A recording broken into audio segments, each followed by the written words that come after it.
Guys, आज की डरावनी कहानी हॉरर फैंस के लिए बहुत इंटरेस्टिंग होने वाली है, क्योंकि आज की कहानी इस दुनिया के सबसे बड़े मेले महाकुंभ की कहानी है। ये कहानी है एक 19 साल के लड़के की जो 2025 में पहली बार अपने माँ बाप और भाई के साथ महाकुंभ के मेले में प्रयागराज गया था। अगर आप लोगों को नहीं पता तो मैं बता दूं कि महाकुंभ का मेला बहुत ही पवित्र मेला माना जाता है, और क्योंकि 2025 का महाकुंभ मेला 144 सालों के बाद आया था, तो ये इस दुनिया के सारे तीर्थ स्थानों से भी ज्यादा वैल्यूएबल बन जाता है। लेकिन महाकुंभ में जिस तरीके से बहुत सारे देवताओं का रोल रहा है, उसी तरीके से कई सारे असुरों और राक्षसों का भी रोल रहा है, जिनका रोल इस स्टोरी में भी है। लेकिन स्टोरी स्टार्ट करने से पहले, हेलो गाइस, हॉरर स्टोरीज।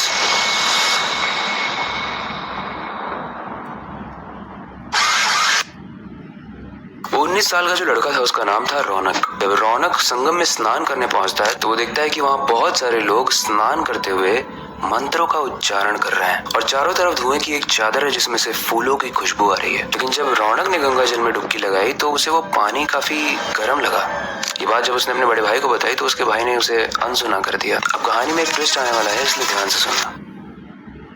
उसी शाम स्नान के बाद सब लोग मेले में घूमने लगे। चारों तरफ बहुत बड़े बड़े स्टॉल्स लगे थे और साधु संतों की भीड़ दिख रही थी। ये सारी चीजों को एक्सप्लोर करते करते रौनक काफी आगे चला गया।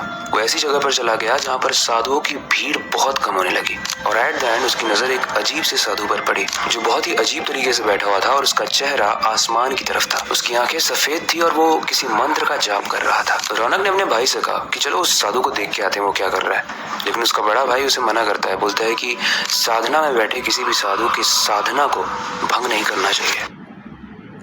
लेकिन रौनक के अंदर एक क्यूरियोसिटी आ गई थी कि ये इस तरीके से कैसे बैठा है, मुझे देखना है। उसने अपने भाई की नहीं सुनी और उस बाबा के पास, उस साधु के पास चला गया। जैसे ही रौनक उस साधु के पास गया, थोड़ी देर तो उसने साधु को ऑब्जर्व किया, लेकिन उसी के थोड़ी देर बाद उसने साधु को 2-3 बार आवाज लगाई जो अपनी साधना में मगन थे। वो बार बार आवाज लगा रहा था ये पूछने के लिए कि आप क्या कर रहे हो, लेकिन वो बाबा अपने ध्यान में मगन थे। उन बाबा का ध्यान हटाने के लिए रौनक को एक तरकीब सूझी। रौनक के पास नीचे एक लकड़ी पड़ी हुई थी, उसने उस लकड़ी को उठाया और बाबा की तरफ फेंक दिया। वो लकड़ी तेजी से बाबा की तरफ गई और उस लकड़ी के नुकीले पॉइंट ने बाबा को पिंच किया, जिससे उनकी साधना भंग हो गई और उनकी आंख खुल गई। उनकी आंख खुलते ही रौनक बहुत डर गया, क्योंकि उनकी आंख बहुत लाल थी, उनका मुंह गुस्से में भरा हुआ था।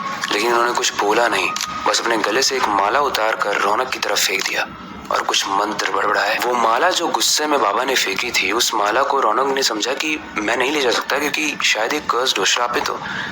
तो रौनक ने उसे तोड़कर रास्ते में ही फेंक दिया और वो डर के वहां से भाग गया। वो पूरे रास्ते सोच रहा था कि शायद उन्होंने मुझे कोई श्राप दे दिया है, मैं तो बस उनसे पूछना चाह रहा था कि आप क्या, किस चीज की आराधना कर रहे हो। अब उस माला को फेंकने के बाद रौनक चुपचाप अपने घर में चला गया। लेकिन उस रात जैसे ही वो सोचता है, उसे कुछ डरावने से सपने आते हैं, बहुत डरावने से सपने। जैसे वो लेटा है लेकिन उसके मांस को जिंदा कोई खा रहा है। उसके बाद उसने एक दूसरा सपना देखा कि एक बहुत बड़े से जंगल में आग लग चुकी है, लेकिन उस जंगल के चारों तरफ से बस एक आवाज आ रही है, रौनक रौनक रौनक। सपने के अंदर वो जंगल में खड़ा था, और जब तक वो रजिस्टर करता किसी भी चीज को, एक काला सा साया आकर उसके चेस्ट में समा जाता है। रौनक तेजी से चिल्लाता है और उसकी नींद टूट जाती है। ये तो गाइस पहला दिन था, लेकिन उस दिन के बाद से सिर्फ रौनक ही नहीं, उसकी फैमिली के साथ ही बहुत अजीब और डरावने इंसिडेंट्स होने लगे। जैसे उसकी पापा की एक शॉप थी जहाँ पर आग लग गई, उसके बड़े भाई की जॉब चली गई, उसकी मम्मी बहुत बीमार रहने लगी। अब रौनक को समझ नहीं आ रहा था कि ये सब उसके साथ क्या हो रहा है। लेकिन तभी एक दिन जब अपने रूम की अलमारी में सफाई कर रहा था तो उसे वापस से वही माला मिली, वही माला जो महाकुंभ के मेले में एक बाबा ने गुस्से में उसके गले में फेंका था। रौनक को ये समझ में आ गया कि हर फसाद की ये माला ही जड़ है।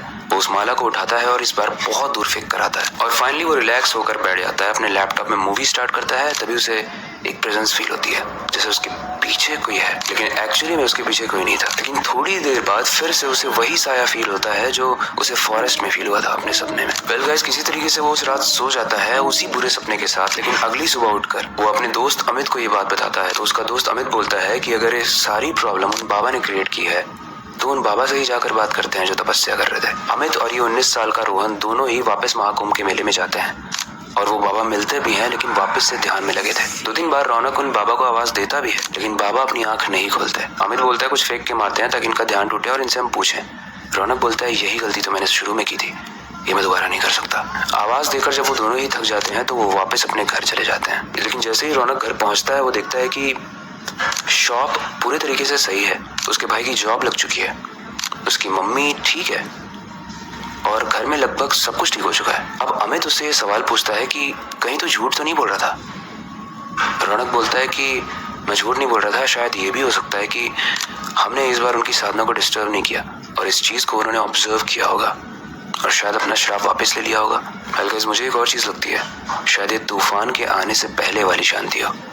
उसके घर में सब कुछ ठीक हो गया और शायद अब बहुत कुछ खराब होने वाला हो। पहले आपको क्या लगता है, इससे रिलेटेड कोई फीडबैक हो या फिर आपके पास कोई दूसरा इंटरप्रिटेशन हो इस वीडियो के एंडिंग का, तो आप कमेंट सेक्शन में जरूर बताना। क्या वो श्राप ठीक हो गया या जिंदगी भर से रहेगा? वेल वक्त आ चुका है इस वीडियो को एंड करने का है, नई सुपर इंटरेस्टिंग हॉरर वीडियो पर काम करने का, जो अभी मेरे लैपटॉप पे भी है। लेकिन जाने से पहले मैं बस एक ही चीज कहना चाहूंगा, अपनी क्यूरियोसिटी को डाय मत होने देना, नई चीजें सीखते रहना। अपने बेड के नीचे और खिड़की के बाहर जरूर देख लेना, और वहाँ महाकुंभ में किसी साधना कर रहे साधु के साधना को भंग मत करना। मिलते हैं अगली वीडियो में।